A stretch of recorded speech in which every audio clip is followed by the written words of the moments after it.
فيلمنا بيبدأ بإعلان في التلفزيون عن طباخ مشهور اسمه جوستو.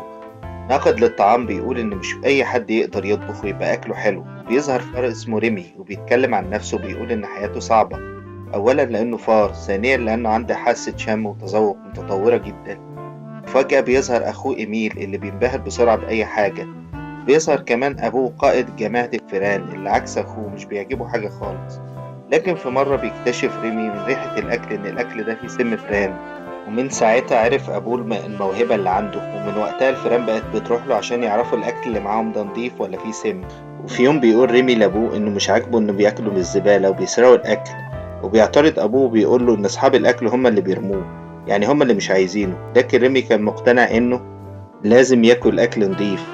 ريمي كان مهتم إنه ياخد أكل المطبخ من بني آدمين لأنه الأكل نضيف ومفيهوش سم. وقرر ريمي إنه ياخد أخوه إيميل ويدخل بيه بيت عشان يدور على زعفران يحطه على الأكل، ويقعد ريمي يتفرج على التلفزيون ويعرف إن الطباخ جوستو مات. بتصحى صاحبة البيت وبتشوف ريمي وإيميل وبتفضل تجري وراهم وهما بيجروا بسرعة وبيهربوا منها.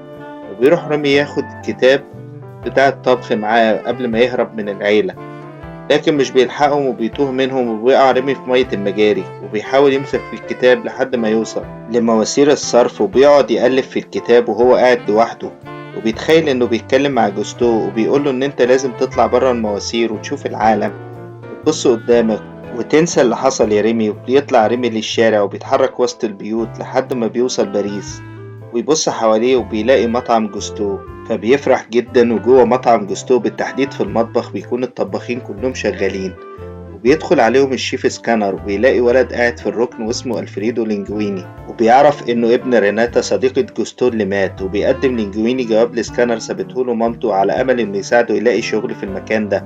وبيقرر الشيف إنه يعينه عامل نظافة. وبيكون الفار ريمي بيتفرج على المطبخ وبيقع من فوق جوه حوض الغسيل بتاع الصحون، وبيخرج منه بسرعة وبيحاول يستخبى، وبيجري لحد ما يوصل للحلة اللي فيها الشوربة اللي كان بوظها لينجويني من شوية.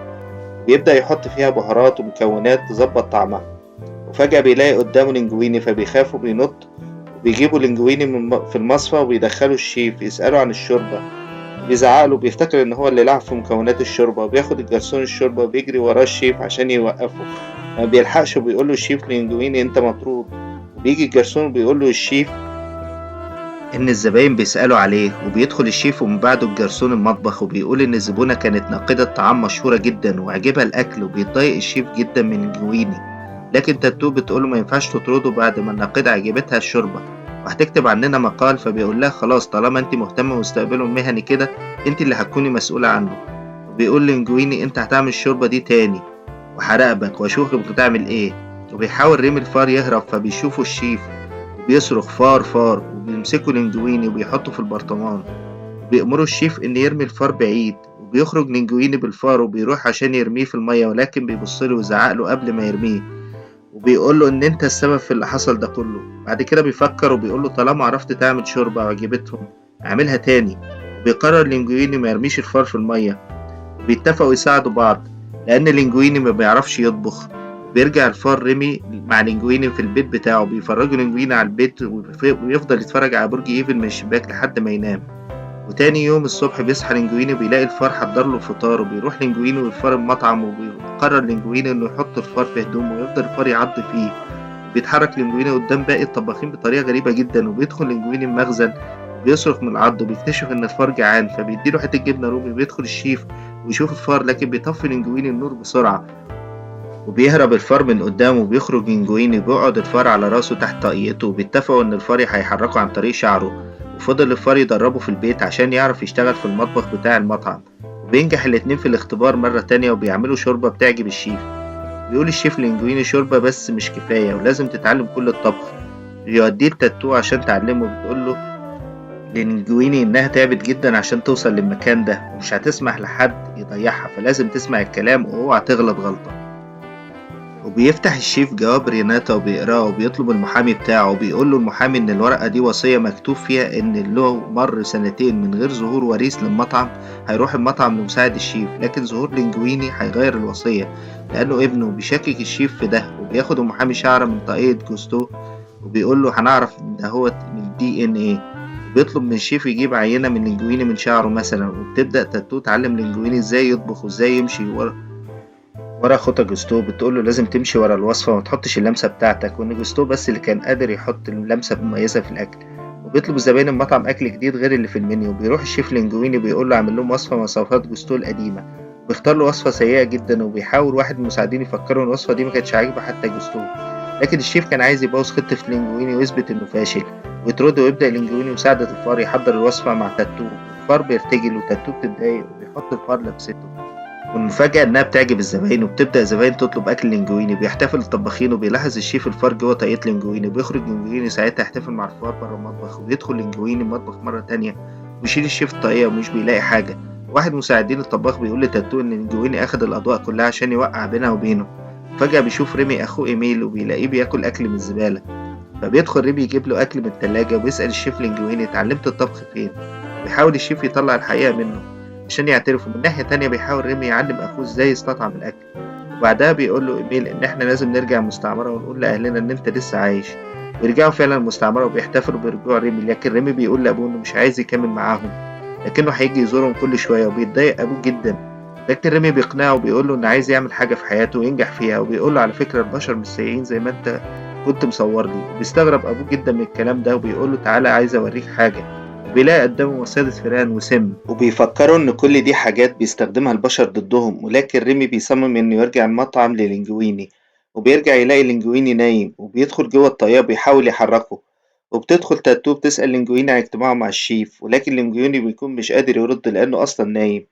بتضربه تاتو بالقلم وبتقوله انت ما كانش ينفع اساعدك من الاول، لانك بتقرب من الشيف وعايز تاخد مكاني. فبيفوق لينجويني وبيقول لها انا اصلا ما بعرفش اطبخ، وكل اللي حصل ده مش انا السبب فيه. انا عندي سر لازم اقوله لك. وساعتها لينجويني بيتلخبط ومش بيقدر يقول لها. وبيعرف الشيف ان لينجويني يبقى ابن جوستو. وبيتأكد المحامي من تطابق التحليل بتاع الدي ان ايه. وبيتضايق الشيف جدا وبيقول للمحامي فاضل 3 ايام وينتهي السنتين.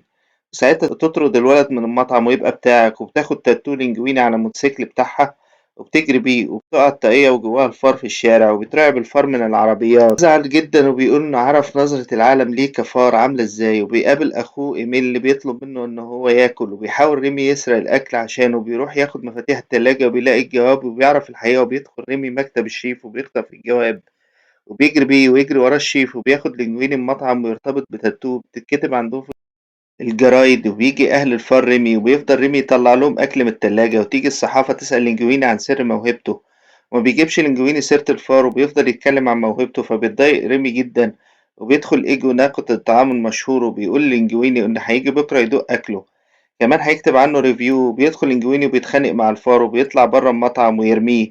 وبيشوف أخوه وأصحابه بيوعدهم إنه بالليل هيعزمهم على أكل كتير. ويرجع لينجويني البيت ما بيلاقيش الفار ريمي، لأن ريمي أخد أهله ودخل بيهم المطعم وخلاهم يجروا وياكلوا براحتهم. بيدخل لينجويني ويقعد يتكلم مع الفار ويعتذر له. التلاجة فجأة بيلاقي فران كتير جدا وبيعرف إن ريمي كان بيسرق الأكل ليهم. بيطردهم لينجويني، لكن الشيف بيصطاد الفار ريمي اللي بيدخل المصيدة مكان أخوه وبيطلب منه يعمل سلسلة مطاعم له وإلا هيقتله. وبيوصل إيجو الناقد لمطعم لينجويني وبيطلب من الجرسون إن يقول للينجويني إن يقدم أفضل حاجة عنده. وهو هيقيم. وبيجي إيميل وأبو ريمي عشان ينقذوه من المصيدة. بيقول لهم إنه لازم يرجع المطعم عشان يساعدهم. في المطبخ الدنيا كانت مقلوبة لأن لينجويني مش عارف يطبخ من غير ريمي. وبيوصل ريمي وبيحاول الطباخين يقتلوه ويوقفهم لينجويني ويحكي لهم الحقيقة، لكن المساعدين بيسيبوه ويمشوا. حتى تاتو بتسيبه هي كمان.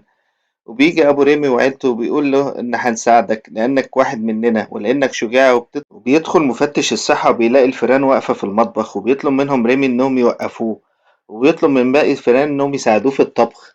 وبيروح لينجويني يقدم الأكل للزباين. ومن ناحية تانية ريمي كان بيشرف على الأكل في المطبخ. وبترجع تاتو تقرر تساعدهم. بيقرر الفار ريمي إنه يعمل طبق ريتاتوي. وبيقدم لينجويني الطبق لإيجو وهو خايف. وبيدوق إيجو وبينبهر بطعم الأكل وبيشكر لينجويني عليه، لكن لينجويني بيقوله إن مش أنا اللي طبخت. وبيروح يجيب تاتو الفارة ويحكي القصة الحقيقية. وبيكتب إيجو مقال يقول فيه مش أي حد يقدر يكون فنان، لكن فنان يقدر يكون من أي مكان. وأنا منبهر من أصول العبقري اللي بيطبخ في مطعم جوستو واللي بيعتبره أفضل طاهي في فرنسا كلها. لكن مفتش الصحة بيقفل مطعم لينجويني وبيفقد إيجو وظيفته. ومع ذلك بيفتح لينجويني وإيجو والفار مطعم تاني صغير بيعملوا فيه أحلى ريتاتو في باريس. انتهى فيلمنا النهاردة والفيلم جديد إن شاء الله. شكرا.